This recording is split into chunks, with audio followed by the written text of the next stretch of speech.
छत्तीसगढ़ी गाने देखने के लिए हमारे YouTube चैनल को सब्सक्राइब करें और नए अपडेट्स जानने के लिए बेल आइकन के बटन को क्लिक करें।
हीरा मोती भरथस भंडार सबके दिए ताए हीरा मोती। जय हो दाई अंगार मोती चमकत है तोर ज्योति तारी शक्ति बगरे है महिमा तोर चारों कोटि तारी शक्ति बगरे है महिमा तोर चारों कोटि तारी शक्ति बगरे है महिमा तोर चारों कोटि।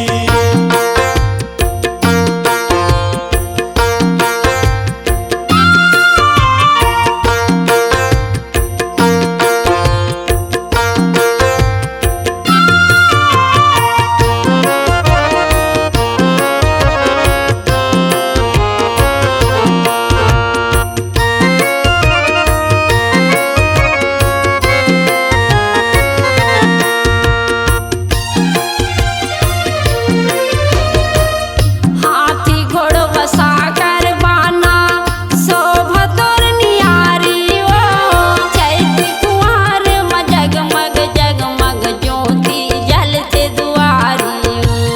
चैत कुंवर में जगमग जगमग ज्योति जलते दुआरी हाथी घोड़वा सागर बाना शोभतोर न्यारी ओ चैत कुंवर में जगमग जगमग ज्योति जलते दुआरी।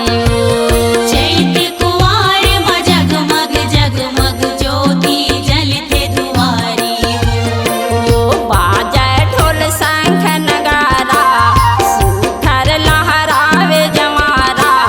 बाजे ढोल शंख नगारा सुकर लहराए जवारा। आरती उतारै पूरन माता बिहनिया संझौती आरती उतारै पूरन माता बिहनिया संझौती।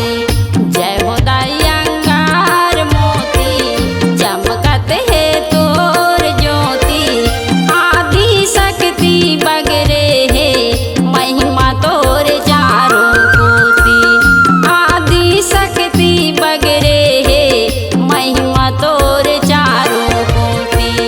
जय हो दाई अंगार मोती चमकत है तोर ज्योति आदि शक्ति बगरे है महिमा तोर चारों कोटि आदि शक्ति बगरे है महिमा तोर चारों कोटि।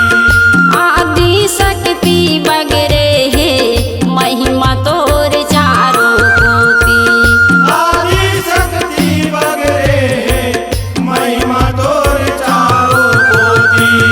जय हो दाई अंगार मोती चमकत है तोर ज्योति आदि शक्ति बगरे है महिमा तोर चारों कोटि महिमा तोर चारों कोटि महिमा तोर चारों कोटि। आपकी आवाज ही आपकी पहचान है।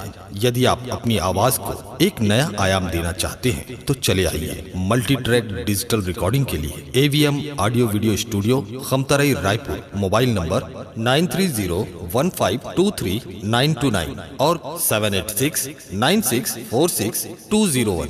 यदि आप नए एवं पुराने गीत सुनना चाहते हैं तो avmgana.com में जाकर गाना फ्री डाउनलोड करें और YouTube चैनल में AVM गाना को सब्सक्राइब करें।